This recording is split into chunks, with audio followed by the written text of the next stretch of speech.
모닝브리핑입니다. 전거래일 국내 증시 투심이 완전히 위축됐던 하루였죠. 네, 맞습니다. 필라델피아 반도체 지수 엔비디아 급락을 보고 출발했던 우리 증시. 기대감이 너무 커서였을까요? SK하이닉스 실적 발표 이후 실망 매물을 소외하면서 움직였고요. 뿐만 아니라 대규모 외국인 선물 매도세도 겹치면서 투자 심리는 한껏 위축된 하루였습니다.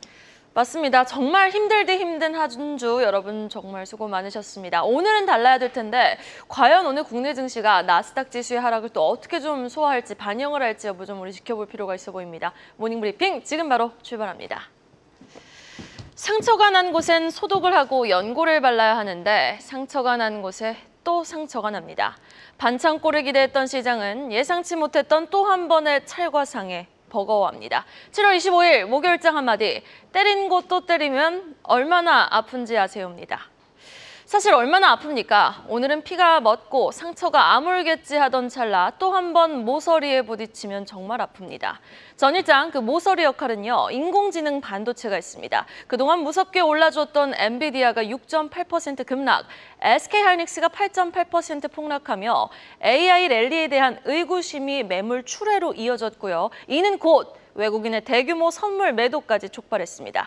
지금 외국인 5일 연속 선물 매도하고 있고 그 강도도 좀 셌거든요. 외국인의 이탈과 빅테크 급락으로 경계감이 물들었던 목요일장, 더 구체적인 마감 수치와 특징 섹터까지 확인해보고 오시죠. 목요일 우리 증시는 미국 기술주 급락의 하락 출발한 이후 낙폭을 키우고 마감했습니다. 악재 속 SK하이닉스가 호실적을 발표했으나 일각에서 제기된 만큼은 아니라는 실망감도 작용했고요. 여기에 외국인 또한 현물과 선물을 매도했습니다. 외국인은 코스피 현물은 6,700억 원 넘게, 코스닥 현물은 약 1,300억 원, 특히 코스피 선물은 약 9천억 원 매도했는데요. 거센 외국인 매도 속 코스피는 1.7% 하락해 2,710선으로 내려왔고요. 코스닥은 2차 전지주 반등의 낙폭을 축소하기도 했으나 결국 2% 하락해 800선 아래인 797선에서 거래를 마쳤습니다. 또 코스피에서는 160개 종목이 상승했지만 732개 종목이 하락했고요. 코스닥에서는 상승 종목이 298개, 하락 종목이 1,290개였습니다. 양시장 모두 하락 종목이 압도적으로 많았던 가운데 그동안 상승이 가팔랐던 종목들의 낙폭이 깊은 하루였습니다. 그럼 이어서 이날 시장을 움직였던 섹터도 구체적으로 짚어볼까요? 위메프와 티몬 관련 판매 대금 및 환불 지연 사태가 부각되고 있죠. 이 가운데 네이버 쇼핑, 틱톡샵, 유튜브 쇼핑 등의 반사 이익 기대감이 커지고 있습니다. 그렇다 보니 해당 플랫폼과 협업한 광고주들이 어제는 강세를 보였는데요. 네이버 쇼핑 광고 관련주인 플레이디와 EM넷은 각각 28%와 12% 올랐습니다. 이외에도 우크라이나 재건 관련주들은 러시아와 우크라이나의 평화회담 성사 가능성이 부각되면서 강세 보였는데요. 관련해서 SG는 상한가 기록했습니다. 한편 어제 LS 일렉트릭은 호실적을 발표했습니다. 그러나 호실적에도 급등에 따른 부담에 매물이 대거 출회했고요. LS 일렉트릭은 17% 이외에도 다른 전력 설비주 및 전선주들도 약세 보였습니다. 그럼 바로 이어서 어떤 섹터가 또 주목을 받았는지도 짚어보시죠. 참 이래서 주식하기 어려운 거죠. 기대감이라는 게 이래서 무서운 겁니다. 어려운 시점에 구원투수로 등판해줄 줄 알았던 SK하이닉스의 영업이익이 예상치를 웃돌았음에도 서프라이즈급은 아니라는 평가 속 전날 빅테크 급락 여파까지 맞물리자 SK하이닉스가 8.8% 급락했던 전일장이었는데요. 자, 그런데요. 그 와중에 눈길을 끌었던 건 이 검은 목요일을 보내는 와중에도 또 요상하게 테슬라의 12% 급락과는 연동되지 않았던 배터리 셀 업체들이었습니다. 오늘 이 시간 올해 매출 목표를 하향 조정하자 주가는 반등했다. 배터리 셀 관련주 실적 내용 좀 자세하게 정리해 보겠습니다. 참 주식하기는 어렵습니다. 믿을 건 실적이라는데 막상 실적이 잘 나온 SK하이닉스는 급락했고요. 실적이 부진했던 LG에너지솔루션은 반등을 했단 말이죠. 물론 그동안 너무 많이 주가가 올라왔었기에 또 너무 많이 빠졌었기에 뉴스에 파는 흐름이 나올 수 있고 또 저평가 인식 속에 사는 흐름이 나올 수는 있지만 잘 나온 실적엔 9% 급락이 나오고 또 부진한 실적엔 3% 반등이 나오니 박자 맞추기가 참 로또만큼이나 어려운 것 같습니다. 어제 발표한 LG에너지솔루션의 실적 내용부터 자세하게 확인해 보겠습니다. 다음 페이지 보시죠. 영업이익부터 딱 보겠습니다. 1,953억 원을 기록했습니다. 전년 동기 대비 57.6% 감소한 수치인데요. 반토막이나 난 거죠. 그런데 여기서 찐 영업이익은요, 더 마이너스를 해줘야 합니다. 미국 IRA법에 따른 세액공제 금액을 더한 영업이익이 1,953억 원이거든요. 그러니까 1,953억 마이너스 4,478억까지가 합산한 수치가 2분기의 찐 영업이익이라는 겁니다.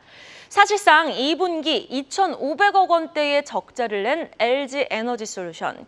1분기에도 보조금을 빼면 적자였는데 이번에는 더 큰 적자였다? 그런데요, 이 녹록치 않았던 경영 환경은 더 이어질 것이라고 보고 있습니다.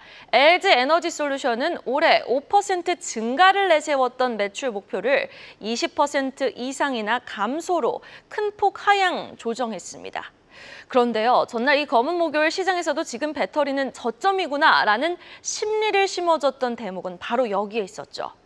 바로 이렇게 매출 하향 조정은 했지만 그건 이미 상반기에 어느 정도 반영이 된 거고, 어제 진행된 컨콜에서 LG엔솔 이창실 CFO 부사장은 하반기를 강조합니다. 하반기부터는 전사 매출 점진적 증가로 보고 있고요. 또 IRA를 제외해도 하반기 영업이익 흑자 달성이 가능할 것으로 보고 있다는 자신감에 시장은 후한 점수를 줬던 거죠. 당장 3분기부터 주요 메탈가 하락에 따른 판가 영향 또 줄어들 걸로 보고 있고요. 지금 하반기 전기차 신차 라인업 굉장히 많죠. 이에 따라 수요 기대, 또 GM향 공급 물량 추가 감소 리스크도 제한적으로 보고 있으며 미국 대선 결과에 따른 불확실성도 이 트럼프 후보가 당선이 되더라도 중국 기업 견제로 인한 긍정적인 기회가 있다고 사측은 평가를 했습니다. 자, 그럼 다음 주 화요일 실적 발표를 예고한 삼성 SDI의 실적 전망은 어떨까요? 자, 컨콜 내용을 확인하고도 시장은 똑같이 이렇게 LG엔솔처럼 환호해 줄 수 있을까요? 보시면은요, 일단 주가가 어제 장중 33만 원 선도 내주며 신저가를 기록하고 반등이 나왔었는데, 그런데 보시면은 1분기 수익성 악화는 피해가기 어려울 것이라는 전망입니다. 2분기 및 연간 실적 추정치가 추가 하향 조정된 건데요. 2분기 매출 전망 5조 3,700억 원에서도 추가 하향되면서 지금 5조 원대까지 낮춰서 보고 있고요. 영업이익은 전년 동기 대비 16% 감소한 3,800억 원대가 FNN 가이드가 지금 예상하고 있는 수치인데, 바로 또 오늘 추가 하향 조정한다는 리포트가 나왔습니다. 무려 2,829억 원까지 추가 하향 조정을 했습니다. 1,000억 원대나 낮아진 거죠. 역시나 캐즘 여파로 실적 충격은 피해가기 어려울 것으로 보고 있는 삼성 SDI. 지금 7월에 목표가를 제시한 증권사 3곳 중 2곳이 가장 낮은 55만 원을 제시하고 있습니다. 주가 흐름까지 확인해 보시죠. 먼저 LG 에너지솔루션 확인해 보도록 하겠습니다. 전날 하락으로 출발하며 또 신저가를 찍었던 주가, 컨콜 내용을 확인하고 반등에 성공하며 오름폭을 3.4%까지 확대했습니다. 삼성 SDI도 볼까요? 하락으로 출발했지만 바로 상승 전환에 성공하며 3% 올라 34만 3,500원의 종가를 형성했습니다. SK이노베이션 보겠습니다. SK ENS와의 합병을 통해 사업구조 최적화에 나서고 있습니다. 2021년 설립 이후 계속되는 적자 행진 SK온, 이번 2분기도 적자폭은 확대될 전망입니다. 주가는요, 전날 0.67% 상승 마감했습니다. 자, 기대가 실망으로 전환된다는 게 얼마나 무서운 건지 마주한 시장. 그렇다면 하염없이 실망만 했던 기업을, 동시에 하반기는 그래도 다를 거라는 희망이 있는 기업을 가장 공포스러울 수 있는 현 시점, 주목을 해보는 건 어떨까요? 계속해서 장 마감 이후 나온 공시와 일정까지 확인해보고 오시죠. 어제 장 마감 후에 나온 공시도 함께 살펴보겠습니다.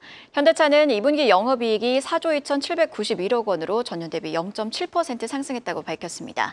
매출은 45조 206억 원으로 영업이익과 매출 모두 분기 사상 역대 최대를 달성했습니다. 삼성중공업은 2분기 영업이익이 1,307억 원으로 전년 대비 121.9% 증가했다고 공시했습니다. 영업이익이 1,000억 원을 넘긴 건 약 10년 만입니다.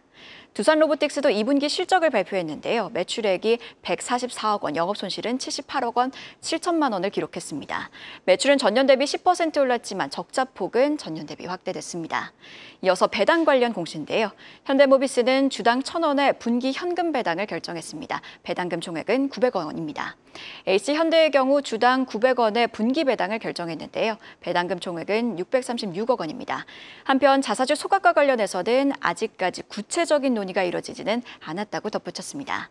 이외에도 우리금융지주는 은행지주 중 처음으로 밸류업 계획을 공시했는데요. 총 주주 환원율 50% 등 중장기 목표를 제시했습니다. 그럼 바로 이어서 오늘의 주요 일정입니다. 오늘도 기아, 현대모비스, 두산 등 주요 기업의 실적 발표가 이어지고요. 동양생명은 오늘까지 자사 매각 관련 진행 사항을 재공시해야 합니다. 마지막으로 우리 시간으로 오전 8시 30분 일본에서는 7월 도쿄 지역 소비자 물가지수가 발표됩니다. 일본 물가에 선행 역할을 하고 있어 다음 주에 있을 일본은행의 통화 정책에 영향을 줄 수 있는데요. 그런 만큼 함께 주시해 보시죠. 이렇게 공시와 일정까지도 체크해봤습니다. 밤사이 실망스러운 실적을 발표하면서 주가 18% 넘게 급락했던 포드. EPS 주당 순이익이 예상치를 크게 밑돌았죠. 하지만 어제 장 마감 이후 실적을 공시한 현대차는 어땠습니까? 굉장히 실적 잘 나왔습니다. 오늘 또 기아와 현대모비스까지 실적 발표를 예고한 가운데 어제 빠졌던 자동차 관련주들 오늘은 우리 좀 다시 주목해 봄직하지 않을까요? 여러분 오늘도 부자 되세요. 모닝브리핑이었습니다. 계속해서 다양한 경제 이슈를 알고 싶다면 구독과 좋아요, 알림 설정 부탁드립니다. AI 캐스터 권미정이었습니다.